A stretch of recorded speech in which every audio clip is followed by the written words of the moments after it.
Estamos aqui hoje no Instituto Madre Center, onde a gente vai estar realizando um bate-papo sobre um assunto que deveria ser pauta durante todo o ano, que é a prevenção do câncer, com a doutora Paula Gianni, que é obstetra e ginecologista, e a nossa convidada especial, a Selma, que vai estar abordando sobre o tratamento oncológico que ela está realizando neste momento. Prazer.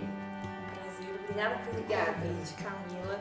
E assim, vai ser um prazer ter a oportunidade de vivenciar aqui com vocês a experiência da Selma e de uma forma onde eu possa abordar vários assuntos como a sexualidade e as dificuldades que ela tem encontrado durante esse processo todo do tratamento e formas que a gente tem disponíveis para poder trabalhar a prevenção e o diagnóstico precoce do câncer de mama.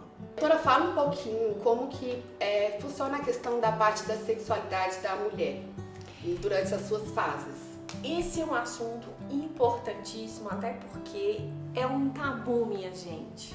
Todo mundo tem medo de falar sobre sexualidade e isso não tem que ser assim, isso tem que ser mudado.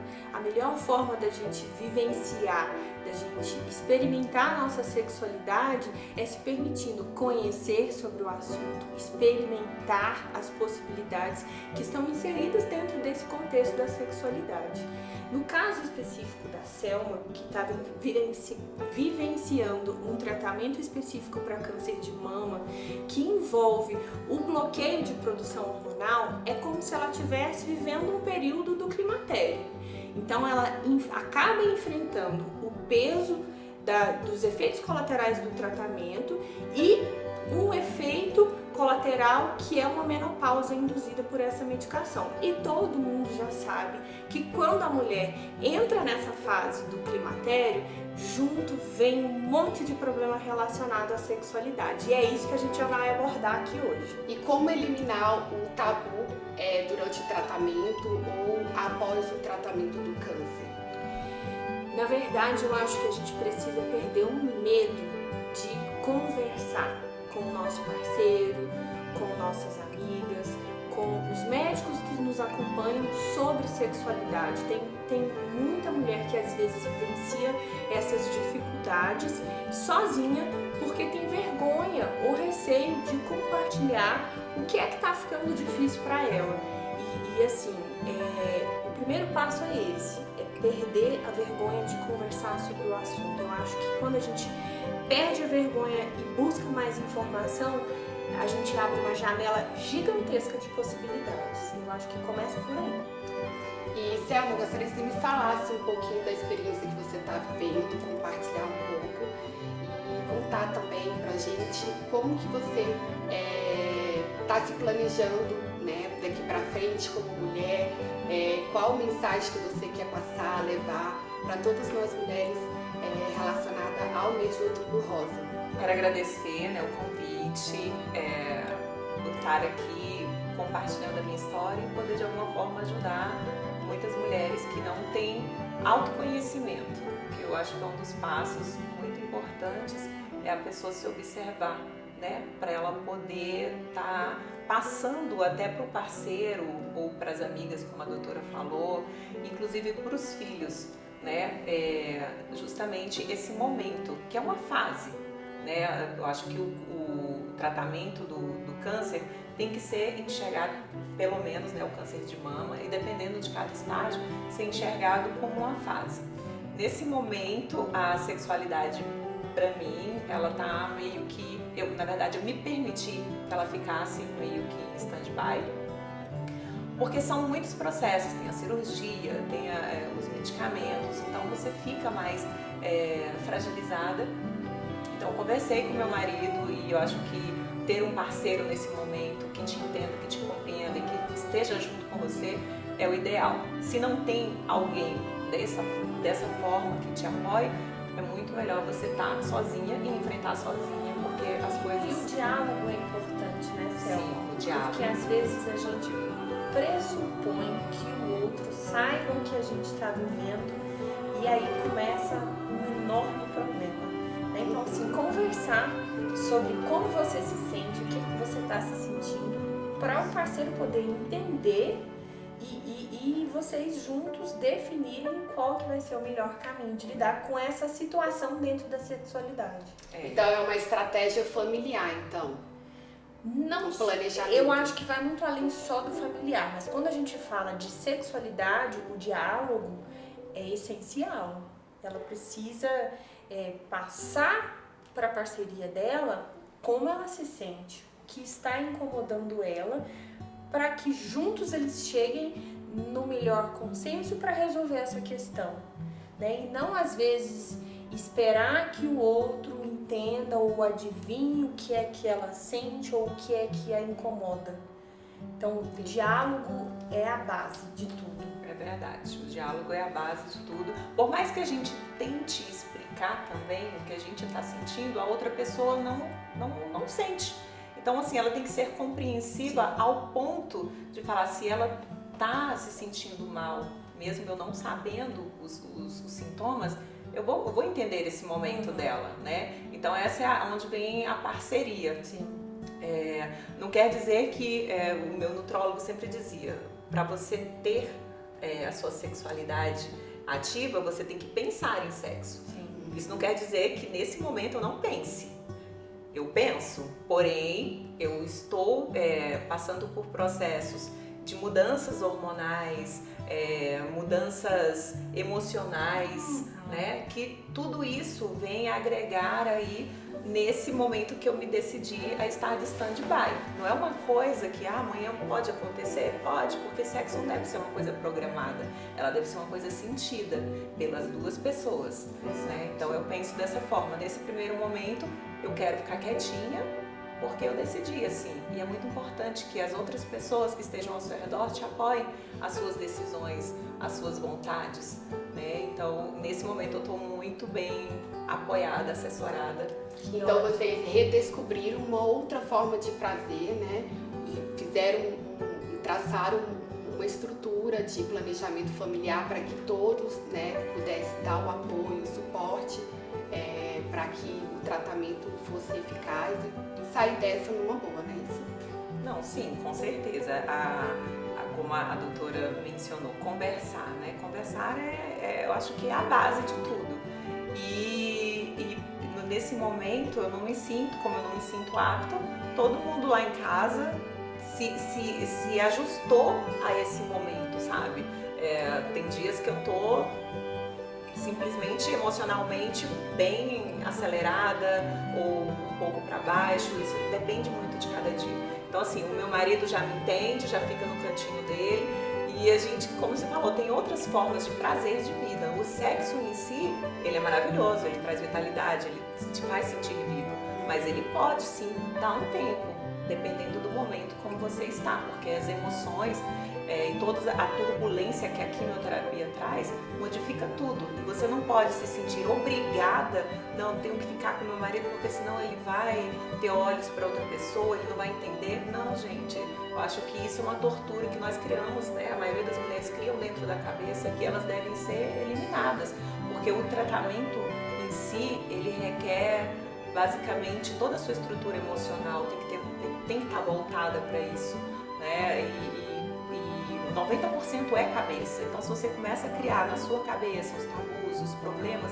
eles vão só dificultar ainda mais a cura, né? E o que a gente está buscando nesse momento é a cura. O sexo, ele pode sim acontecer ou não, e tá tudo bem. Não tem que ser uma obrigação, né? Então, eu penso dessa forma.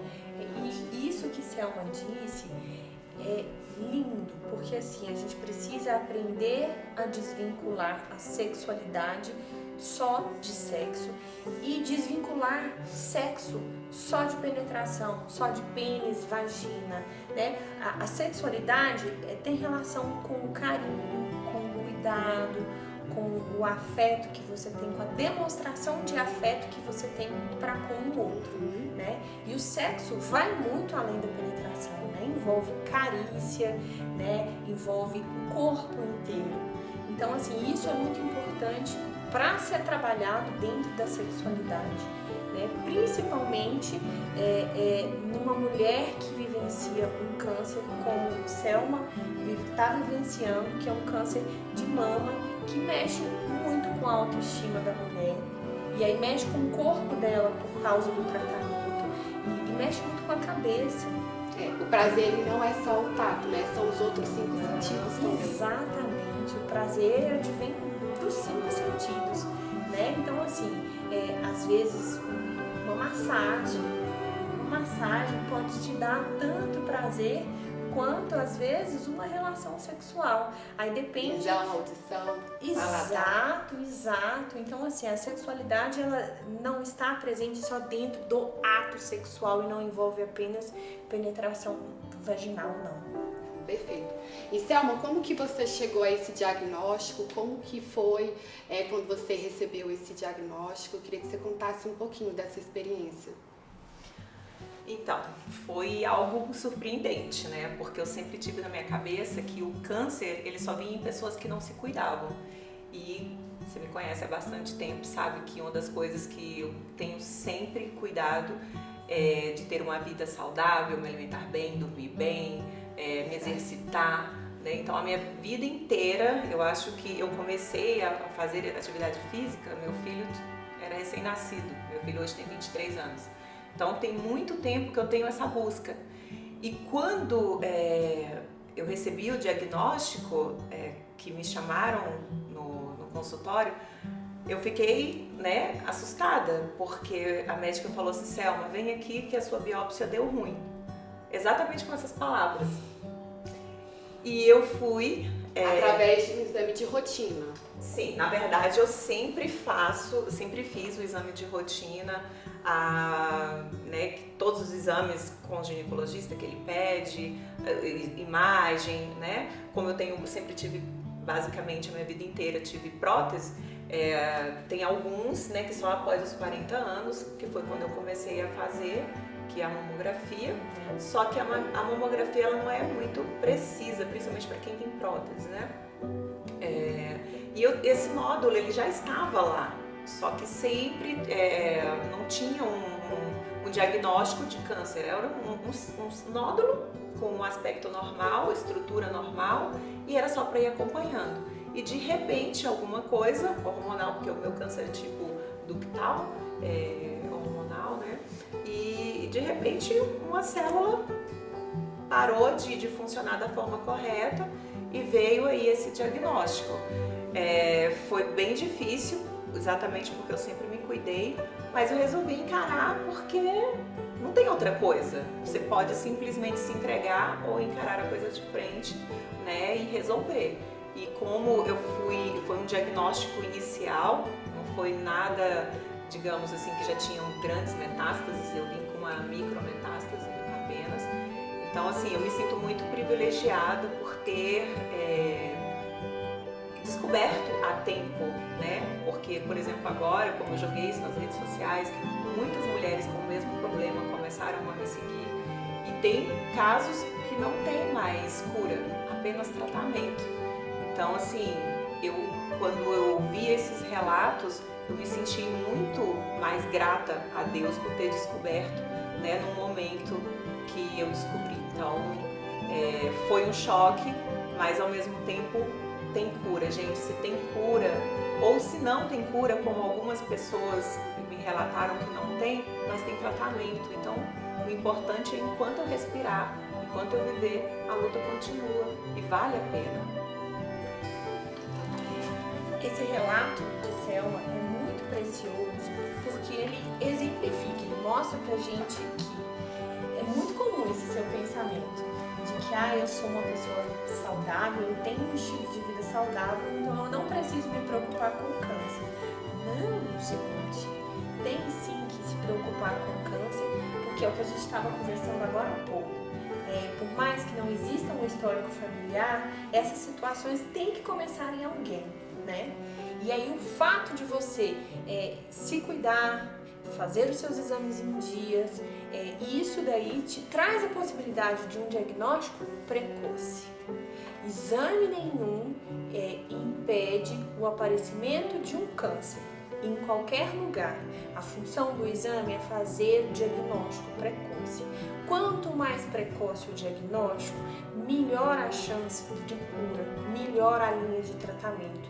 Então a ideia de todo exame de rastreio é fazer o diagnóstico precoce. Se você realmente está preocupado em evitar o câncer, prevenir o câncer, foque no seu estilo de vida. Quanto mais saudável o seu estilo de vida, menor a probabilidade de você ter um problema relacionado ao câncer. E esse chamado aqui hoje é especial porque às vezes a gente que é mulher, mãe, né, tá ali procurando evoluir na área de trabalho, da conta da casa, da conta do marido, dos filhos, se cuidar, né, fisicamente, mas a gente acaba esquecendo também de cuidar da nossa saúde, de cuidar do nosso mental. Então eu queria que vocês deixassem uma mensagem importante para todas as mulheres que vão estar tendo acesso a esse vídeo, que fizesse com que todas elas buscassem, né, a autoestima, não só no cuidado externo, mas no autocuidado de maneira geral.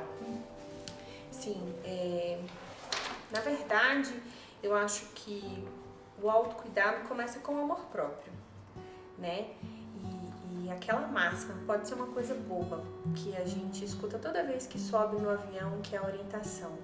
Caiu a máscara de oxigênio, você coloca em você primeiro, depois você coloca nas outras pessoas. Por mais que às vezes a gente tenha essa sobrecarga de função, e a mulher tem essa sobrecarga de função, se a gente não tá bem, a gente não vai conseguir fazer nada, né? Então assim, a gente tem que arrumar um tempo para poder olhar pra gente, olhar para dentro da gente, para a mente da gente, para ter certeza que a mente tá boa. Não é só o corpo, é o que você disse. Tem que cuidar do corpo e tem que cuidar da mente também. E aí, uma vez que a gente tá bem, a gente consegue ajudar quem tá ao redor da gente. Mas, primeiro, a gente tem que olhar pra gente, tem que cuidar da gente, senão nada flui. Selma, e agora você, queria que você deixasse uma mensagem especial. Então, o que eu sempre prego, eu falo sempre nas minhas redes sociais, é o autoconhecimento, gente. É muito importante a gente se conhecer, saber os nossos limites, saber quando parar, quando seguir. O autoconhecimento, para mim, é libertação, é liberdade. Existem muitas meninas que, mesmo estando mal, elas seguem em frente, mesmo feridas, sem condições emocionais para seguir, e simplesmente vai atropelando porque é aquilo que ela conhece aquilo externamente, e a gente tem que se conhecer internamente para saber quando pausar, quando é aquele momento que a gente fala, poxa, eu preciso agora dar uma atenção especial para mim. E o câncer, ele veio na minha vida, eu já me cuidava, mas eu precisava ainda mais interiorizar o que realmente fazia diferença na minha vida. Então o que eu tenho para dizer para todas vocês é que se autoconheçam, que vocês possam, independente de ter, não esperem ter uma doença para estar sempre conversando com vocês mesmos. Eu passo essa mensagem para as meninas que vêm atrás de uma palavra de conforto, que sempre me vê nas redes sociais, treinando, me alimentando bem, buscando uma forma mais natural de dormir, porque eu me recuso a tomar remédio para dormir. Se é uma função que o meu corpo naturalmente me oferece, eu tenho que ir em busca disso. E é isso, meninas, que vocês possam cada dia mais estar buscando aí se tocar, sabe? A sexualidade, ela começa em você. Se você não conhece seu corpo, você não pode dizer para o seu parceiro o que tá bom, o que tá ruim. Então conheçam-se em tudo, de modo geral, internamente e externamente.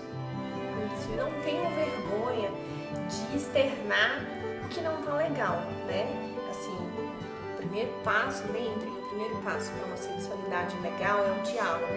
tanto em casa com a parceria quanto com o seu médico. Se você não consegue mostrar para o seu médico o que é que está te incomodando, o que é que está ruim, fica difícil dele conseguir te ajudar. E assim, tem muita coisa que dá para ser feita durante essa fase de tratamento, durante o período do climatério, fora do climatério, mas depende de diálogo, depende de uma mente aberta para a sexualidade. Em resumo, libertação, a mulher ela precisa ter esse autoconhecimento, procurar se informar, a se cuidar, né? Principalmente ter uma autoestima elevada para poder ter ali o amor próprio, né? A valorização de si. Então é muito importante isso e é essa mensagem que a gente gostaria de deixar para todos vocês. E espero que todo mundo vá fazer o seu exame de rotina para prevenção, tá vendo como até a gente induz o erro, para poder fazer rastreio de câncer de mama e dentre vários outros cânceres. Vá no seu ginecologista, meu povo, não tenham vergonha de ir ao ginecologista, de conversar sobre o que te incomoda com o seu ginecologista.